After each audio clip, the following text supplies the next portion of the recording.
Hi friends, இன்றைக்கி வந்து நம்ம தோட்டத்தில் எந்த உரங்கள் எல்லாம் தயாராகிட்டுருக்குன்னு பார்க்கலாம். முட்டை ஓடு வந்து பார்த்திங்கன்னா நல்ல வெயிலில் வந்து ஒரு வாரமாக நல்லா காஞ்சிட்ருக்குங்க. வெயில் மழையில் அப்படியே தான் இருக்குது, நல்லா காஞ்சிட்டு இருக்குது. நல்லா நம்ம பதப்படுத்தி கொடுக்கும் பொழுது அது வந்து சீக்கிரமாக வந்து மண்ணோட மக்க ஆரம்பிச்சிடும். இந்த மாதுளை செடி வந்து பார்த்திங்கன்னா ரொம்ப சூப்பராக வளர்ந்துட்டுருக்கு. கிட்டத்தட்ட இது வந்து ஒரு 5 மாதம்தான் ஆகுது தோட்டத்தில் வந்து வச்சு. சூப்பராக வளர்ந்துட்டுருக்கு பாருங்கள். நேற்று வந்து க்ளீன் பண்ணி போட்ட வேஸ்டேஜ் இது எல்லாமே தோட்டத்தில் நல்லா காஞ்சிருக்கு பாருங்கள். இன்றைக்கி 2வது நாளாக இவ்வளோ வந்து காஞ்சிருக்கு.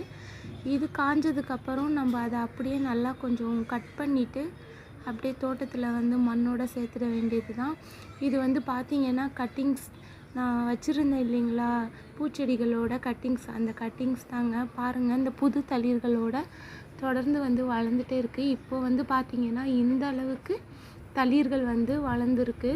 இதில் வந்து என்னென்ன கட்டிங்ஸ் இருக்குதுன்னு பார்த்திங்கன்னா, அரளிப்பூ பிங்க் கலர், அதுக்கு அடுத்ததாக இட்லி பூ பிங்க் கலர், அதுக்கு அடுத்ததாக வந்து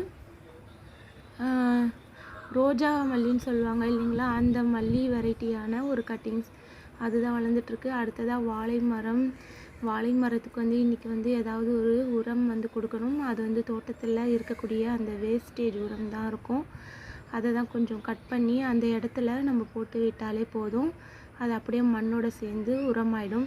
நெல்லிக்காய் செடி வந்து பார்த்திங்கன்னா நல்லா சூப்பராகவே வளர்ந்துட்டுருக்கு பாருங்கள். புது தளிரோட நல்லா வளர்ந்துட்டுருக்கு. இந்த நெல்லிக்காய் செடி வச்சதுக்கப்புறம் நான் என்னென்னலாம் கொடுத்துருக்கேன்னு பார்த்திங்கன்னா, இறால் ஓடு க்ளீன் பண்ண இந்த வேஸ்டேஜ், இறாலோட வேஸ்டேஜ் வந்து வேர் பகுதியிலேருந்து நல்லா தள்ளி வந்து நான் அப்படியே பச்சையாக அப்படியே வந்து உரமாக கொடுத்துருக்கேன். அடுத்ததாக இந்த கொய்யா செடிக்கு கொடுத்த வேஸ்டேஜ் எல்லாம் கொஞ்சம் இலகி வர ஆரம்பிச்சிருக்கு, பார்த்துருப்பீங்க. இப்போது இந்த மல்லியில் வந்து பூத்த இந்த கிளைகள் எல்லாம் வந்து கட் பண்ணி விட்டுடணும். அப்போ தான் வந்து செடி வந்து நல்லா